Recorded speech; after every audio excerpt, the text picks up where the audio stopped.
Hello and welcome. This is BBC School Report from Melbourne Village College.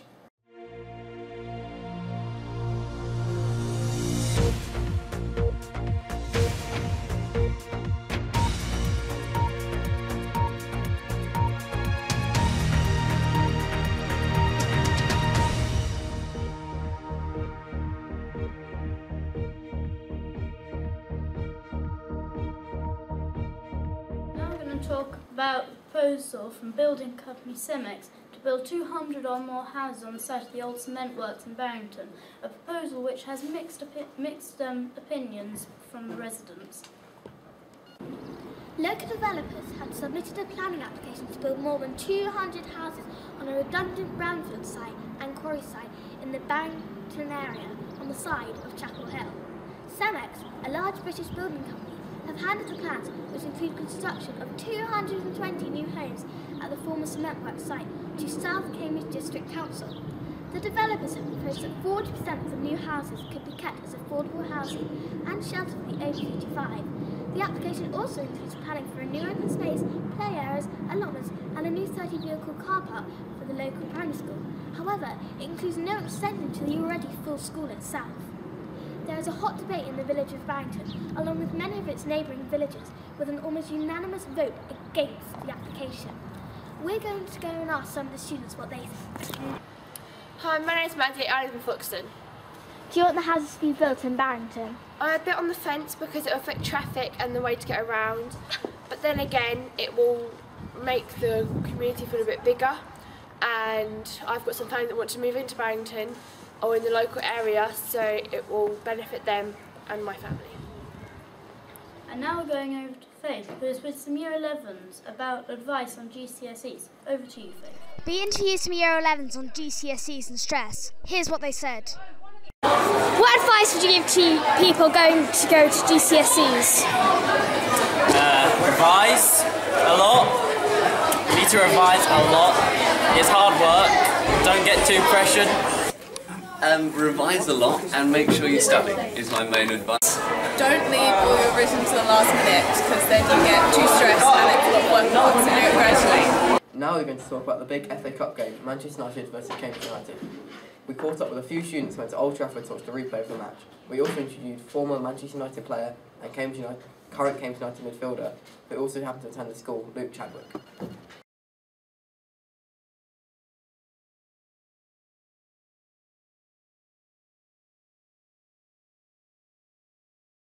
Hello, I'm Bethany. And I'm Ellen. I'm reporting on behalf of a member of staff. We're trying to raise awareness for people with mental health issues. This is because 1 in 4 people suffer with mental health issues in the course of a year. We want people to know that they're not alone, and if they look for it, there's loads of support around. So what support is available for young people with mental health issues? There is lots of low-level support around, in and out of school for children, but they have to know where to look for it. Do you think that there is enough support? In school, yes. MVC is a good school for support, but out of school, no. They have to be referred to CAMS, Child Adolescents Mental Health Service, a quote, an emotional child cannot learn. Do you think that enough awareness is focused on mental health? No, there is never enough. Mental health has become a dirty word. Children are more open about speaking about it, but adults tend to hide it as they find it quite embarrassing.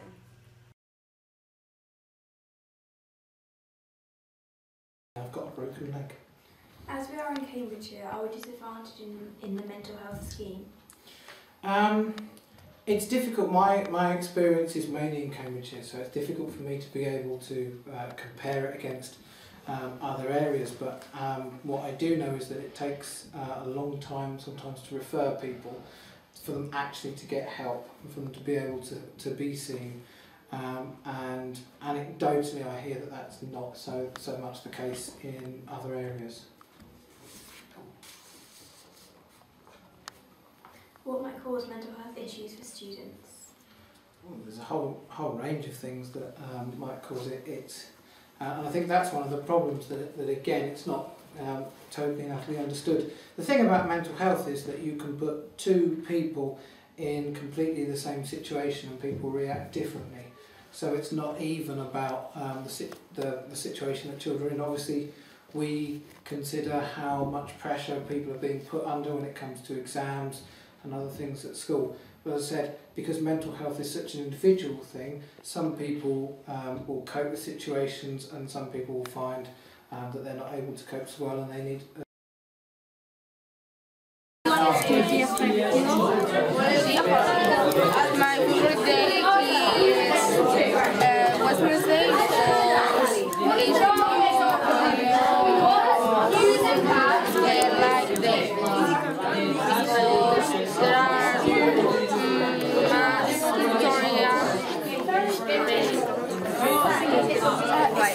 are mass, Victoria, My favorite day Friday because it's the last day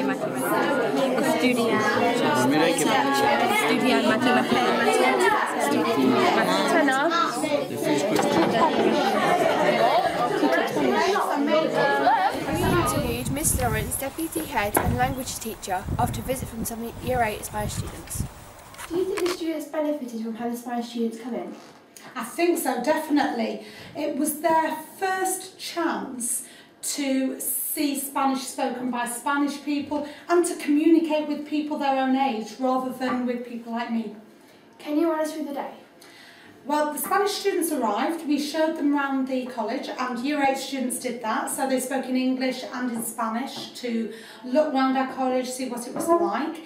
And then they did some activities where they worked with each other, they were communicating in Spanish and English, and they really loved it. Did the students help each other? Yeah, they were really nice to each other, and I think both English and Spanish students were so friendly and encouraging because they really appreciate it when people make an effort to learn the languages. Do you think the students enjoyed it? I hope so. Do you think they made friends? Yeah, what I find is with the way 21st century communication works is they exchange emails or they Skype each other, especially as the students get older. And even the students who've left us now have made friends, and I know some students have stayed with each other and they've gone on and they'll make lifelong friends. Did you enjoy the day? I loved it. That's what it's about. Speaking to people your own age in the foreign language, communicating, having a go. Do you think the students are looking forward to the Spanish trip even more now? I hope so, I am. It's a wonderful place. We go to Cantabria, which is in the north of Spain, and we do really fun things. We go and see the students and play football or learn to dance and do that together, or go and visit a wildlife park, and we go to the coast around towns, and it's a brilliant trip. I'm so looking forward to it. Papworth Hospital has recently been given a grant to build a new hospital on the Addenbrooke site after years of planning. The build will start soon and will cost £165 million, which is being funded from both the government and a private financial initiative. It is hoped that the first patients will be there by 2018. The build has been waiting for the go-ahead for a while, as Papworth Hospital is up to 150 years old in some parts, therefore it doesn't cooperate with the modern equipment so well. Staff are very excited to have the deal finally signed off after many years of planning and speculation, a member of staff at Papworth Hospital reported. The move will benefit the patients hugely, as many of them are of the older generation, and access and movement around the hospital can be difficult. It will make general access easier for both staff and patients, as it is more centrally located with better transport links. It will also benefit Addenbrooke's, as Papworth and Addenbrooke's will collaborate with their research teams. And if patients need services that are offered by both hospitals, the two hospitals being on the same site will mean that no travelling is required. For example, if a Papworth patient has a stroke, then they will require the services and facilities of Dr. Addenbrooke's. Due to the age of the current Papworth building, the IT is not up to date as some hospitals, whereas when the move takes place, the patient data will be easier to access, although some disadvantages include that parking for staff at both hospitals will become increasingly harder, and although there will be transport links, the traffic will be heavier, making the commute for some longer. I'm worried about the longer distance I have to travel to work, another staff member expressed. Due to this, some Papworth staff may decide not to support the move and leave Papworth behind them. Although opposing to this, it may encourage new staff to apply for a job at Papworth. Papworth chairman John Walworth said it was an exhilarating time for the hospital. To conclude, most staff and patients look forward to moving to the state-of-the-art hospital, but some will be sad to leave the hospital, which feels like a home to them, behind. Now we're going to talk about the big FA Cup game, Manchester United versus Cambridge United. We caught up with a few students who went to Old Trafford to watch the replay of the match. We also interviewed former Manchester United player and Cambridge United current Cambridge United midfielder, who also happened to attend the school, Luke Chadwick.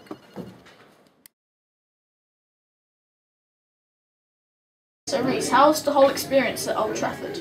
It was a good experience, and one of the best grounds I've been to in Britain. So. What was it like to be there, just to be at the stadium? I think I was very lucky to be there, and unfortunately Cambridge lost. What was the atmosphere like? It was a good atmosphere because the ground was full up, and then Cambridge football had lots of fans to the game. Did you watch the home tie at Cambridge? I didn't, but I watched it on TV and I thought Cambridge played quite well. Were you happy with Cambridge's performance at Old Trafford? No.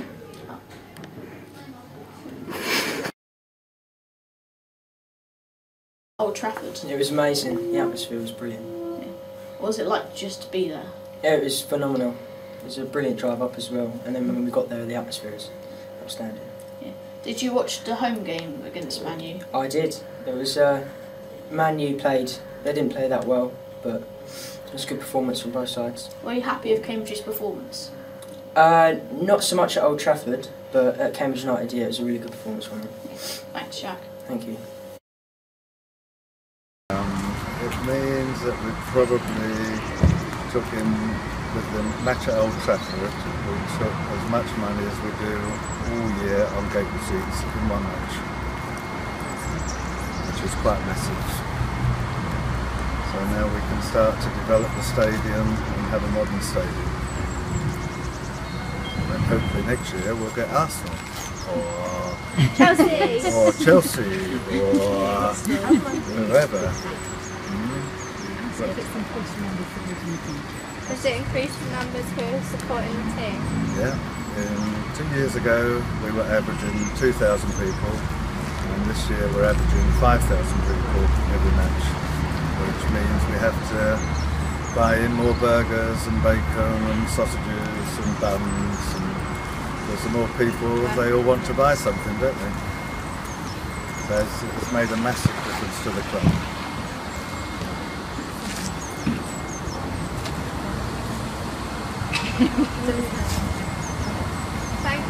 Thank you for having us. You're very welcome. This is a great little project. Do you remember what Luke was like when you're teaching him?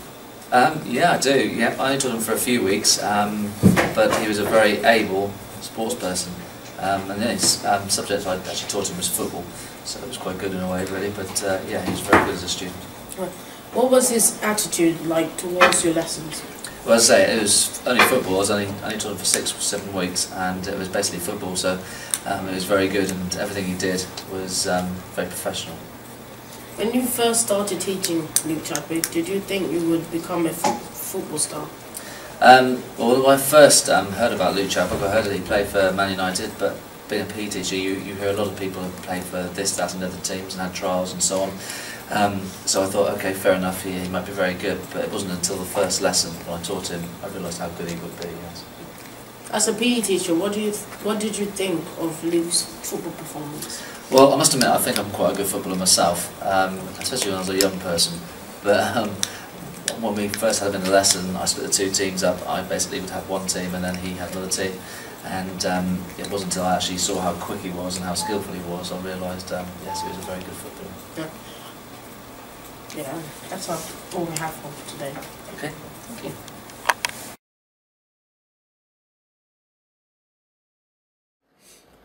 How did you start your career at Manchester United? Well, I started going to this school here. I started playing football and got spotted to play for the Cambridge schools team, and from there got spotted to play for Man United and went up there when I was about 15, really enjoyed it and got asked to sign and stayed there for the next 7-8 years. What was your favourite overall club to play for in your career? I think it's the club I'm at now, Cambridge United. When I was a little boy, I was a big, massive fan of Cambridge. I used to go and watch them with my dad and my brother all the time and supported them ever since, so it was like a dream come true to finally play for the club. What was your reaction when you go to play for Cambridge? My reaction was just sheer joy, really. Obviously, the last club I played for was MK Dons. I had a really good time there, but when the chance arose to play for my hometown team, I jumped at the chance and couldn't wait to sign. What was it like to play against your former club at both the Abbey and Old Trafford? It was amazing. Obviously, I was watching the draw on the telly with my wife and children, and when Cambridge and Man United come out, it was we all went mad, shouting and screaming, and then to play against a club that obviously started out was a great experience, and it made it even better playing for Cambridge. Are you going to end your career at Cambridge? Yeah, well, obviously I'm getting a bit older now, so you never know when the end of the career could be. So I'll play for as long as I can, and as long as Cambridge want me, I'd love to stay there. Would you aim to get 50 career goals? Yeah, I don't know how many I've got. There's something like 40 something, I think. Oh, it'd be nice, yeah. It'd be nice to get 44 goals, but yeah, it's obviously always nice to score a goal, so it'd be great to get to 50. What was it like to play and train alongside world-class players? It was an incredible experience. Obviously, it's quite nerve-wracking when you go from the youth team to train with world-class players like Ryan Giggs, Paul Scholes and Roy Keane, but once you get involved in that, it can only make you a better player playing with better players yourself. What player or coach gave you the most advice for your career? That's a tricky one. Obviously, at Man United, playing under Sir Alex Ferguson, that sort of advice you get from a man of that stature stands you in good stead for the rest of your football career. How is your Cambridge United career panning out? Yeah, it's obviously last season was like a dream come true, playing at Wembley and getting the club promoted. Obviously, there's been some great times there, scoring a couple of goals, and obviously, like you say, playing against Man United. But as you get older, I've struggled a little bit with injuries in my time there, so it would have been nice to have played a few more games. What was it like scoring for Man United? Oh, it's incredible. Obviously, as a young man, it's your dream come true to play football, and to score a goal for Man United, one of the biggest clubs in the world. It was like I say, a dream come true. What does it feel like to hold a major trophy? Yeah, it's incredible. Obviously, you don't really expect it. You're just there as a youth team player, and you get thrown in with the first team, and to play enough games to get a Premier League medal, it was incredible. What was Belgian football like compared to English football? I think Belgian football was a lot slower. It's the sort of stuff you see on the TV, like the Spanish or the Italian football. The build-up play is a lot slower. It's more technical, rather than England. It's a lot more faster pace. But it's certainly a good game in Belgium to improve your technical skills. What was this school like when you went here? Yeah, obviously it was the best time of your life being at school. Really enjoyed my time here and had a nice time, and it's a great school to go to. And what advice would you give to young footballers wanting to become pros? I think the most important thing is just to work as hard as you can every day at your game. Don't get too disappointed when things don't come off. You need to be aware that you need to learn from your mistakes. Thank you. No problem. This has been Melbourne Village College BBC School Report 2015. Thank you for watching.